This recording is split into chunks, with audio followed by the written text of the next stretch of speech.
ibu-ibu semuanya, sekarang adalah langkah ke-6. Ini terbentuk untuk sesi ketiga ini. Kita sudah belajar apa ya untuk sesi ini? Ibu Nanang, coba tadi kita belajar apa ya? Tadi itu apa itu bermain dan manfaat. Oke, manfaat Jadi, apa? Manfaat bermain terhadap anak.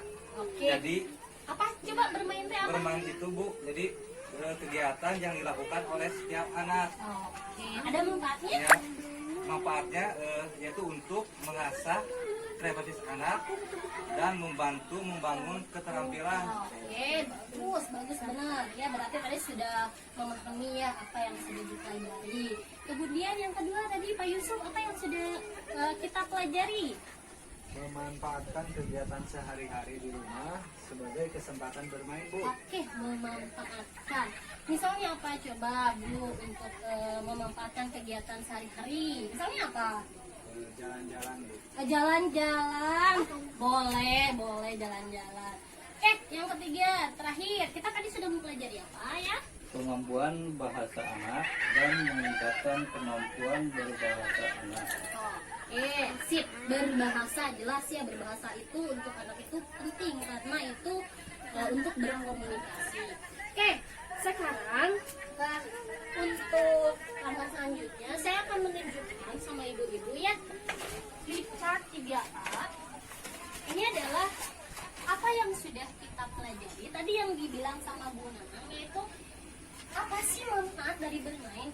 Jelas Bu, bermain itu tidak hanya membuang waktu ya, tidak hanya sesuatu yang sia-sia, tapi ada banyak sekali manfaat yang nanti akan mempengaruhi si anak kita ya.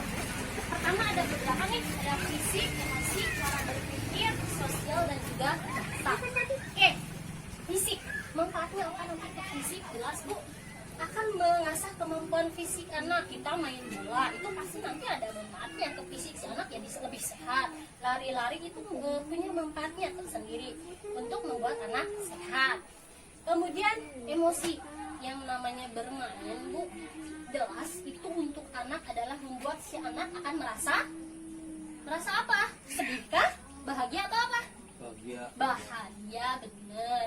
Kemudian dengan bermain kita akan belajar mengungkapkan perasaan. Jadi nanti si anak akan belajar mengungkapkan perasaannya, apa yang sedang dirasanya. Itu untuk emosinya. Kemudian dengan bermain juga manfaatnya nanti apa? Akan meningkatkan hubungan dengan anak Bu. Semakin kita sering bermain bersama anak, itu akan meningkatkan hubungan sosial, jalinan kasih sayang antara orang tua dengan anak. Kemudian dengan siapa lagi selain dengan orang tua? Dengan teman bermain. Nanti kalau misalnya si anaknya sering bermainnya hanya sendiri, dia tidak akan punya teman gitu di lingkungannya. Terus apa lagi? Cara berpikir. Jelas setelah kita bermain, maka itu akan memberikan pengetahuan yang baru. Contoh, bermain di dalam kegiatan sehari-hari. Dalam misalnya kita memasak nih, nanti kita ajarin ke anak nih, nah ini sayuran warnanya apa, ini termasuk buah-buahan atau ini termasuk sayuran kah? Itu secara tidak langsung memberikan pengetahuan yang baru untuk si anak.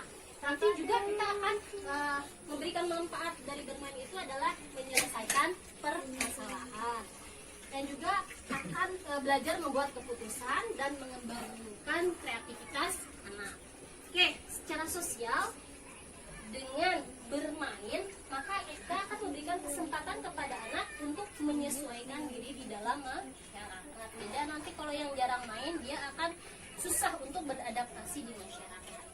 Bahasa, jelas nanti dengan bermain akan meningkatkan kemampuan berbahasa si anak. Dia nanti akan banyak kosakata yang baru.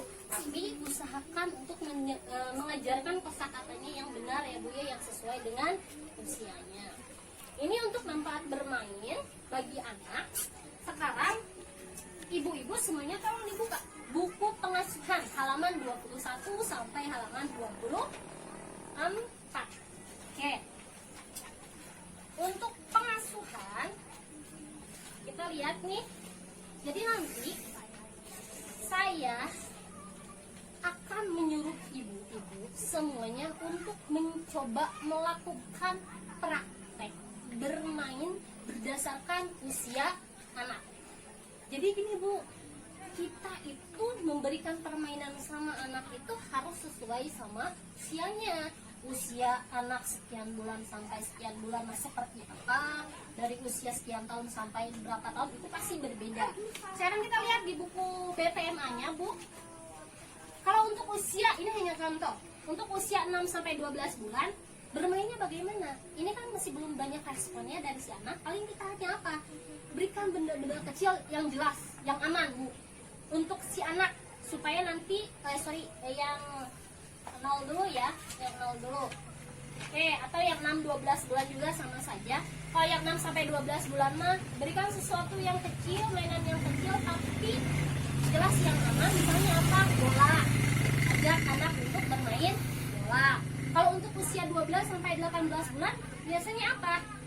Coba untuk ajak anak berbicara, kemudian coba kita ambil beberapa gelas plastik, kemudian bikin permainan. Itu bermain sambil belajar.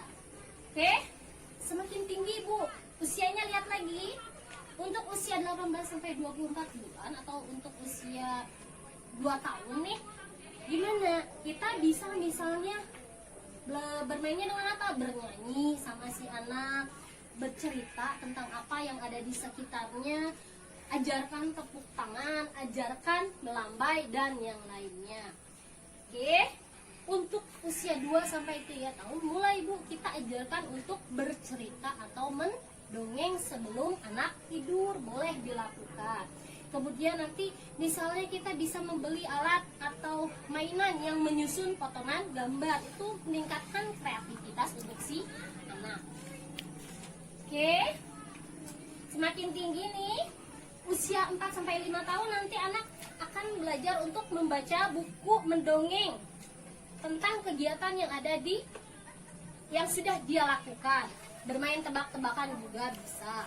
Itu ada beberapa contoh praktik kegiatan yang bisa ibu-ibu semuanya lakukan nanti di rumah.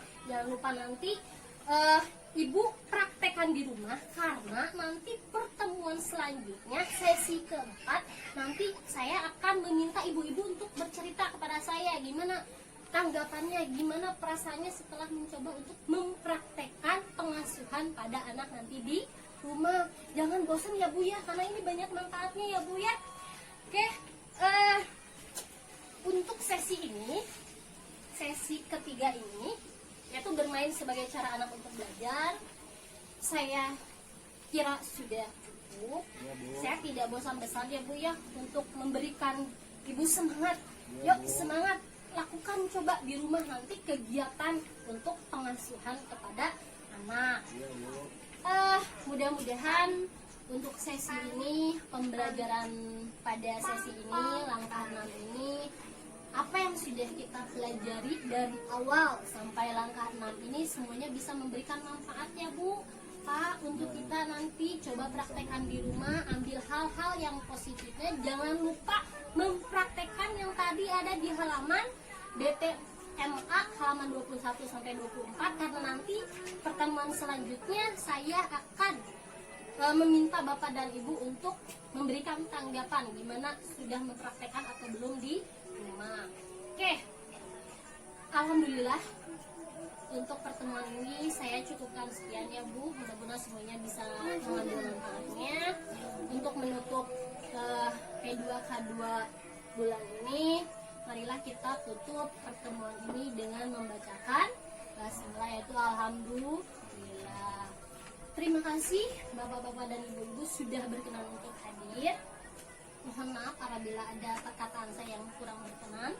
Wabillahi taufiq wal hidayah. Wassalamualaikum warahmatullahi wabarakatuh. Waalaikumsalam warahmatullahi